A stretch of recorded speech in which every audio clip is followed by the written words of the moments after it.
Episode 52 na tayo mga kapuso ng magandang dilag araw ng Miyerkules, September 6, 2023. Napigilan nga ni Greta na masampal ni Magnus itong asawa niya na si Riley.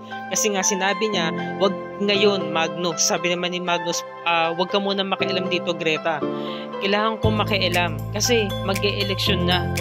Ngayon pa ba kayo mag-aaway? Kailangan makita ng tao na magkasundo kayo. Ngayon kung gusto ninyong manalo, kailangan gawin nyo to, hindi kayo mag-aaway. Ngayon, Riley, ito na yung pagkakataon para magpakitang gilas ka, para merong makita ang mga tao na pagbabago sa'yo. So, ano naman yun? Kailangan makausap mo na si Allison, kailangan makapagkita ka na sa kanya. Kailangan mong gumawa ng mga mabubuti. Kailangan magkasundo na kayo. Ano naman ang kunik nun? Kinakailangan magkausap na kayo. Ito na yung pagkakataon para gawin yun. No, ako na magsiset. Jika? Sige na, gawin mo na to, Riley. Pumayag ka na sa gusto ko. Ito na yung pagkakataon para magkasundo kayong dalawa. Ako ang bahala. So talaga meron talagang pinaplano itong si Greta, no? Samantala, nandito na nga sila sa venue. At naiinip na nga itong si Riley. Kakahintay dahil ang tagal nang dumating ni Allison. Sabi naman ni Greta, relax ka lang. Paparating din yun. Tapos nun, meron palang tinawagan na event itong si Riley kasi gusto doon niya maging doon, 'di ba? Maging guest doon. Gusto doon niya mapuntahan 'yon.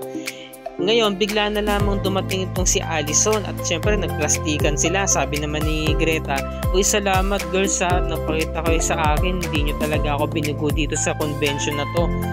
So, Riley, meron ka bang sasabihin kay Allison? Alam ko may sasabihin ka eh. Ito yung cake na paborito natin dun sa bakery na ino-order natin. Sabi naman ni Allison, may sabihin ka kay Riley, di ba? Thank you. So napa-thank you siya, no? So maya-maya mo, nagbigay na nga ng sinyalis tong si Greta kay Donna. Nandun pala si Donna sa may bandang harapan niya, no, ni Greta. Ayan, tapos nung sabi naman ni Allison, matapos mo yung gawin sa akin, yung araw na yun na pagpapahiya sa akin, sabi naman ni Riley, no, para lang sabihin ko sa'yo, Allison, wala akong kinalaman doon sa pagkakasira ng pangalan mo. Hindi naman sa akin nanggaling yung mga ebidensya. Ngayon, eto na yung kakontsyapan ni Greta, si Donna. Sinend yung photo kay Allison. May nag-ring. So nung chinek niya, nakita niya yung picture na kasama nung ni Mr. Lim, yung asawa niya, di ba, yung misis niya, saka tong si Riley. Napagtanto niya na magkakilala pala tong dalawang to. So alam na, di ba? Si Riley yung nagsuplong dito sa asawa nga ni Mr. Lim na si Allison ang babae niya. So siya yung kabit. So sabi ni Allison, nagalit siya, "Traidor ka. Alam mo, hindi ka lang traidor, plastic ka pa eh. Ito, kakilala mo pala yung asawa ni Mr. Lim. Umamin ka na. May nagsend sa akin ng evidence." Sabi naman ni Riley, no, "Oo, inaamin ko. Kaibigan ko siya. Kakilala ko siya. Pero hindi ko sinabi yung tungkol sa sikreto mo dahil di ko naman talaga alam yun." Sabi naman ni Allison, no, "Traidor ka." Binuhusan siya ng yung laman ng flower base, yung tubig. Nagmamaang-maangan ka pa, ha? Tapos sinabi naman ni Allison, alam ko lang na mangyari to. Hindi ko na sana sinip tong araw na to." So yun na, nagkasakitan na sila, nagkapisikalan na sila. Talagang malakas tong si Allison, ha? Talagang palaban siya kahit na mas matangkad sa kanya si Riley. Malakas siya no? Nginudngod si Allison doon sa may cake, yung mukha niya. Tapos sinampal si Riley ng may cake. Yun, may cake na rin sa mukha. Talaga ang gulo nila, nagkakagulo na. So sabi naman ni Greta, kung wala siyang alam, "Huwag kayong mag-away, huwag kayong magkasakitan. Huwag niyong gawin yan dito." So dumating na yung mga guards ni mga bodyguards ni Riley, inawat sila. So kinuha ni Greta tong si Allison. Sabi naman ni Allison, no, hindi ka na pwede maging kaibigan ko kahit kailan. Traitor ka. Sabi naman ni Riley, no, talagang hindi, kasi baka mahawa pa ako ng sakit mo, pokpok ka. Ayaw niya bayarin kang babae. Talagang hindi kita magiging kaibigan habang buhay. So sabi naman ni Greta, "Allison, dito ka muna." "Hindi, no, pasensya ka na kung nag-away pa kayong dalawa nang dahil sa akin kasi sinit ko pa kasi tong araw na to para sa inyong dalawa." Sabi naman ni Riley, "Hindi Greta, wala kang kasalanan. Ang totoo nga niyan, ako dapat mag-sorry. I'm sorry kasi nadamay ka sa gulo namin. Sabi naman ni Greta, hindi, wala yon, okay lang. So talagang itong si Allison, no, siya pa itong nagmamaang-maangan at tapang-tapang. Siya na nga itong bayarin na babae, siya pa itong malakas ang loob. Tapos siya na nga itong maraming lalaking kinakalandi. Kaya alam mo ba, Riley, Team Riley talaga ako eh. So sabi ni Riley, no, maraming salamat Greta, niyakap siya. So yung mukhang-mukha ni ni Greta sobrang plastic, tuwa talaga siya. Tapos kinamusta naman niya itong si Allison sa bahay. Sabi niya, kumusta ka na? Matapos yung nangyari. Ito okay naman, di naman ako nasaktan totally ni Riley. Kala mo kung sino, napakawalang niya kala mo napaka-perfectong tao hindi naman pala totoo. Sabi naman ni Allison, oo, tama ka. So sabi naman ni Greta, alam mo, huwag kang maingay meron akong sabihin sa'yo, kung itong pag-asabi sa atin lang to. Alam mo, Team Allison talaga ako Talagang yung sinabi ko sa'yo dati na maging tiger ka, talagang kinarin mo Talagang nagpaka-tiger ka talaga. Sabi naman ni Alice, talaga. Hindi ko talaga siya lulubayan, no? Yung Riley na yun, kung di lang dumating yung mga bodyguards niya, sigurado, magpaparito ko yun ng mukha. So sabi naman ni Greta, alam mo, kailangan mo antupagin ngayon yung pagiging model mo ng Bellatrix kasi next week na yun. So talagang thankful tong si Allison, no?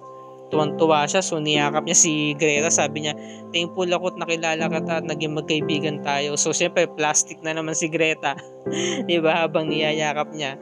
So tuwang-tuwa yung dalawang magkaibigan, yung mag-best friend, si Donna saka si Greta. Sabi niya, no, kailangan ko ng career rin to, kailangan kong ipagpatuloy yung yung acting awards ko, yung Kaplastikan 101. Talagang tuwang-tuwa sila. Sabi naman ni Donna, no, so ano pinaplano mo dito sa video?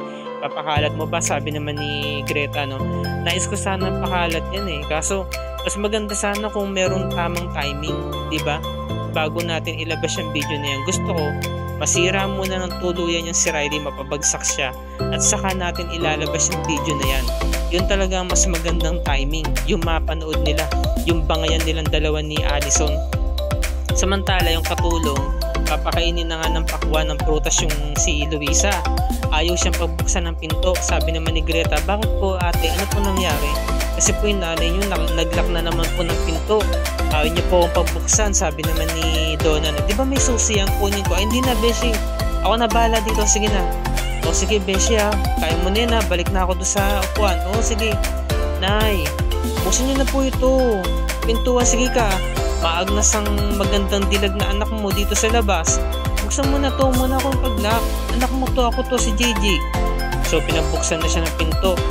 Pagpasok ni Greta, Nay, to, may dalawang pakwan, no, kain ka na. Sabi naman ni Luisa, no, anak, saan ka ba kasi nang gagaling? Sabi naman ni Greta, lumapit siya, no, Nay, diba sinabi ko naman sa'yo na meron akong inaasikaso mga business? Galing ako dun. Pasensya na Nay kasi na-busy ako kaya ginabi na ako ng uwi. Sinabi ko naman sa'yo na kailangan akong maningil sa mga taong may mga utang sa akin. Kailangan ko yung gawin para naman kumita tayo. Sabi mo kasi anak, nangako ka sa akin, naglilipat na tayo. Tagal-tagal ko na naghihintay. Oo Nay, ilipat tayo, pangako ko yung sa'yo, diba? Pero kinakailangan ko munang tapusin itong mga inaasikaso ko. Pero pagkatapos na Nay, makakalipat na tayo. Makakahinga ka na ng maluwag. Sa ngayon Nay, relax ka muna ha. Kasi may naasikaso pa ako. Mahal na mahal kita Nay. Hindi kita pabayaan. Okay? Ngayon, ligtas ka dito. Kaya huwag ka mag-alala. Kaya hindi mo na kinakailangan pang magkulong dito sa kwarto. Sige na Nay, kain ka na ha. Tahan na, huwag ka nang umiyak. So kinabukasan, ito na nga. Start na nga ng conference kasi nga magsasign na ng contract itong si Allison bilang prime model ng Bellatrix. At nagkaroon siya ng speech. Nagpapasalamat siya kay Greta dahil kung di dahil to kay Greta wala siya ngayon. Kaya tinawag niya ang pangalan nito at tumayo silang dalawa. Nagpalakpakan ng mga tao at natutuwa rin naman si Greta, nakangiti siya. Habang nanonood sa harapan nila itong sina Mayor Magnus. Talagang gagawin lahat ni Magnus para kay Allison, para sa babae niya. Samantalang si Blair pinuntahan tong si Riley kasi nga yayain siya na mag-dinner. Sabi naman ni Riley, ay sorry, pwede i-set up na lang natin bukas, i-reschedule natin, tapos i-meet na rin natin yung mga yung mga magbibigay ng design para sa wedding mo kasi may dinner kami mamaya ni Greta ngayon na nga talaga lang talagang kaibigan mo yung Greta na yan no way.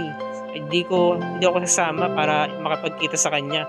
Sabi naman ni Riley, alam mo, kinakailangan mo lang talagang tanggapin si Greta. Mabait naman siya eh. Hindi gaya niyang Allison na yan, no?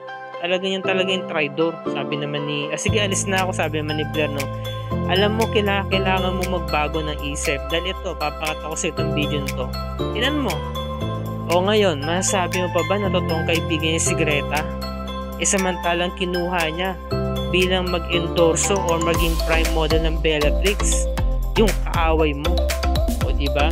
Samantalang itong si Luisa, nakatingin sa may bintana. At nagulat siya bilang pumasok si Attorney Eric. Sabi niya, Ma'am Luisa, Attorney Eric, ikaw pala. Mabuti dumating ka. Sabi naman ni Attorney Eric, ba't kayo nandiyan sa may bintana? Ba't ayaw niyo pong humiga sa inyong higaan? Sabi naman ni Luisa, kasi natatakot ako. Baka dumating yung mga tauhan dito ni Magnus. Kinakailangan maging handa ako. Ano ba, lagi ko sila napapaginipan? Sino ang napapaginipan nyo? Yung mga tao ni Magnus sa kanyang elite squad. Kitang-kita ko yung mga sungay nila, nakakatakot sila. Tapos na nakita ni Eric na nakabukas yung TV. Kasi nga live nga, diba? Yung signing of contract nito ni Allison, munti ka na siyang makita. Kaya humarang agad si Eric, sabi niya, alam niyo po, Ma'am Luisa, kinakailangan niyo po munang wag manood ng TV. Mag-relax po muna kayo. Magkwentuhan tayo, samahan ko kayo. Pwede ba, Eric? Dito ka muna, samahan mo ako. Opo, Ma'am Luisa. Dito lang po ako, samahan ko kayo. Alam niyo po ba, simula nung tinanggap ko yung offer sa Amerika, nung umalis ako dito, nagsisisi ako ng pagbalik ko. Kasi nalaman ko, dami nangyaring masama sa inyong dalawa ni Gigi. At yung pinangako ko kay Sir Joaquin, na bali, hindi ko natupad yung pangako ko sa kanya. Ngayon, papangatawan ko na hindi lang pangako, kung hindi gagawin ko talaga ito ng bukal sa kalooban ko na poprotektahan ko kayong dalawa ni Gigi kahit anumang mangyari. Kaya huwag na po kayo mayak, Ma'am Luisa, ligtas po kayo. Okay? So ito na nga, habang ini-interview itong si Greta ng mga reporters, biglang dumating si Eric, nagmamadali at kinaladkad siya, hinila siya palayo. Sabi naman ni Greta, ano ba? Anong ginagawa mo dito? Ba't mo ko hinila sa kalagitnaan ng interview ko? Sabi naman ni Attorney Eric, no? Alam mo, Greta, kinakailangan mo mag-ingat. Ba't mo to ginagawa? Kinuha mo si Allison bilang prime model mo. Alam mo naman na isa sa mga dahilan ng pagbagsak mo. Sabi naman ni Greta na, wow ha? Kasama na ba sa job description mo ang makimarites ha? Alam mo, di ba, nire-respeto mo yung mga plano namin ni Tita Sofia? Di ba sabi mo sa akin, hindi mo aalamin kung ano man yung mga pinaplano namin? Oo, nandudun na ako. Sige na. Sorry na. Pero sa akin lang mag-iingat ka. Muti ka na mahuli ng nanay mo. Muti ka na mapanood sa TV. O sabi naman ni Greta, no, sige na, sorry. Maraming salamat kasi nandiyan ka pa rin para protektahan kami ni nanay. Ngayon biglang dumating si Mayor Magnus, papasok sa loob ng event. So nakita ni Greta kaya tinulak niya. No, pinasandal niya si Eric sa may pader. So nagkalapitan yung kanilang mukha. Malapit na yung labi nila. So, pagkakataon mo niya, Attorney Eric, halikan mo na yung si Greta. Di ba? Kilig overload, mga kapuso.